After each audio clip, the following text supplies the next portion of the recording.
আজ দেশি মুরগির লাল লাল ঝোল রান্না করেছি, তাও আবার বাঁটলাইয়ে করে। বাঁটলাই কি সেটা জানতে চাও? দাঁড়াও, বলছি একটু পরে। আপাতত চলো রান্না শুরু করি। Hello friends, welcome back to Oju and mom cooking and blogging.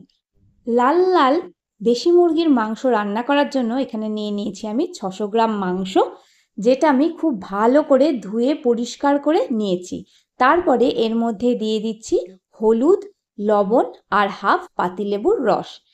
এইগুলো দিয়ে আমি মোটামুটি 0.5 ঘন্টা থেকে 40 মিনিট ম্যারিনেট করব।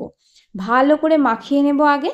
মাখিয়ে নিয়ে 0.5 ঘন্টা আমি ঢেকে এই মাংসটা রেখে দেবো, যাতে লবণ, লেবুর রস সমস্ত মাংসের ভেতরে খুব সুন্দরভাবে ঢুকে যায়। এরপরে আমি কিছু মশলা তৈরি করে নেব। এখানে একটা বাটির মধ্যে আমি 1 ইঞ্চি আদা, 3টে কাঁচা লঙ্কা আর বেশ কয়েক কোয়া রসুন, 8 থেকে 10 কোয়া নিয়ে নিয়েছি। এবার 2টো পেঁয়াজ নিয়েছি, সেটাকে একদম কুচি করে কাটবো। আর যে আদা, কাঁচা লঙ্কা, রসুন নিয়েছিলাম সেটা বাটবো না, একটু ছেঁচে নেব। লঙ্কা বা ঝাল তোমরা তোমাদের প্রয়োজন অনুযায়ী ব্যবহার করো। আমার এখানে আদা, কাঁচা লঙ্কা, রসুনটা ছেঁচে রাখা হয়ে গেছে। এটা আমি একটা স্টিলের বাটিতে তুলে নিলাম। আর গ্যাসের ফ্লেমের ওপর আমি বাটলাইটা চাপিয়ে দিয়েছি। আর এই দেখো বাটলাই, এটা পিওর একেবারে পিতলের তৈরি। এটা বহু পুরনো। আমার দিদার বাবা, মানে আমার মায়ের মায়ের বাবার, উনি মুরাদাবাদে কাজ করতেন, সেই সূত্রে ওনার কাছে অনেকগুলো বাটলাই ছিল। আর বাটলাই সাধারণত ব্যবহার হয় মাংস রান্নার কাজে। এই দেশি মুরগি বা খাসির মাংস যেগুলো একটু শক্ত বা হতে সময় লাগে, সেগুলো বাটলাই করে হয়ও তাড়াতাড়ি, আর তেমন খেতেও খুব সুস্বাদু হয়। চলো তাহলে রান্নাটা শুরু করি। এবার বাটলাইয়ের মধ্যে আমি বেশ খানিকটা তেল দিয়ে নিলাম, মানে যতটা লাগবে। এর মধ্যে গোটা গরম মশলা, যেমন গোলমরিচ আস্ত কয়েকটা লবঙ্গ, 1 ইঞ্চি মতো দারচিনি, ছোট এলাচ দিয়েছি, কয়েকটা তেজপাতা দিয়েছি। আর আমার কাছে স্টার অ্যানিস ছিল, তার 2টো আমি পাপড়ি দিয়েছি। এটা একদম অপশনাল, না থাকলে দেওয়ার দরকার নেই। তার মধ্যে আমি যে 2টো পেঁয়াজ আগে রেখেছিলাম, সেই 2টো কুচো করে রেখেছিলাম, সেটা দিয়ে দিলাম। এর মধ্যে একটু লবণ দিয়ে দিলাম, যাতে নরমটা তাড়াতাড়ি হয়। 2-1 নাড়া দিয়ে আমি এর মধ্যে যে ছেঁচে রাখা মশলা সেটা দিয়ে দিলাম। খুব ভালো করে নাড়াচাড়া করব। এবার যে গন্ধটা চলে যাবে, আমি এর মধ্যে দিয়ে নিচ্ছি একটা বড় সাইজের টমেটোর হাফ, ছোট ছোট করে কুচিয়ে সেই কুচোটা। এবার আবার নাড়তে থাকবো। বেশ কিছুক্ষণ নাড়ার পরে যখন পেঁয়াজগুলো বেশ নরম নরম হয়ে যাবে, এর মধ্যে আমি ম্যারিনেট করা মাংসটা দিয়ে নেব। ওপর থেকে আস্তে আস্তে দেবো, যে নিচের জলটা পুরোটা আমি ঢেলে দেবো না, নিচের জলটা ফেলে দেবো, মানে উপরের মাংসটা আমি ছেঁকে ছেঁকে দেবো। তারপরে ভালো করে নাড়াচাড়া করতে হবে।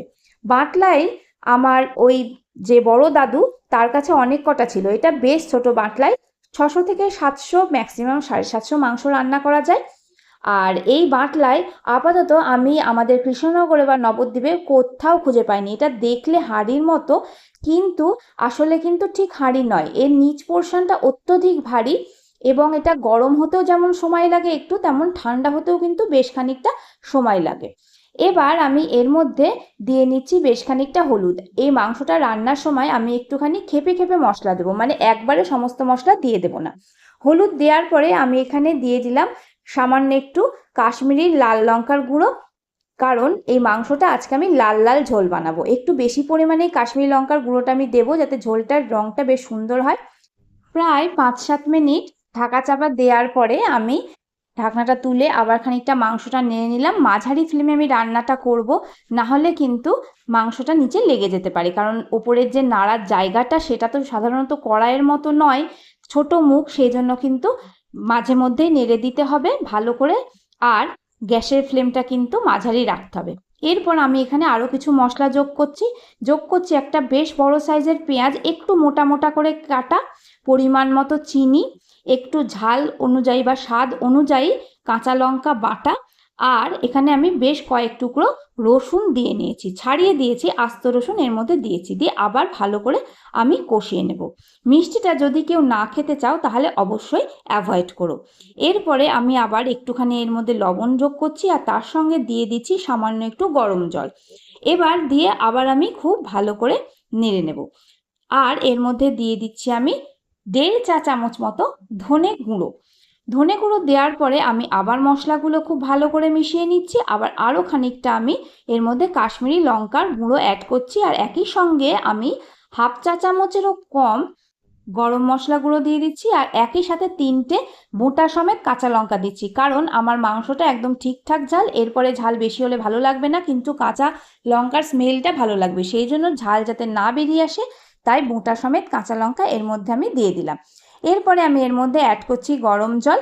এই মাংসটা মাঝে মধ্যে কষাতে হবে আর মাঝে মধ্যে একটু করে গরম জল দিতে হবে, যাতে রান্নাটাও স্বাদ হবে আর মাংসটা খুব তাড়াতাড়ি নরমও হবে।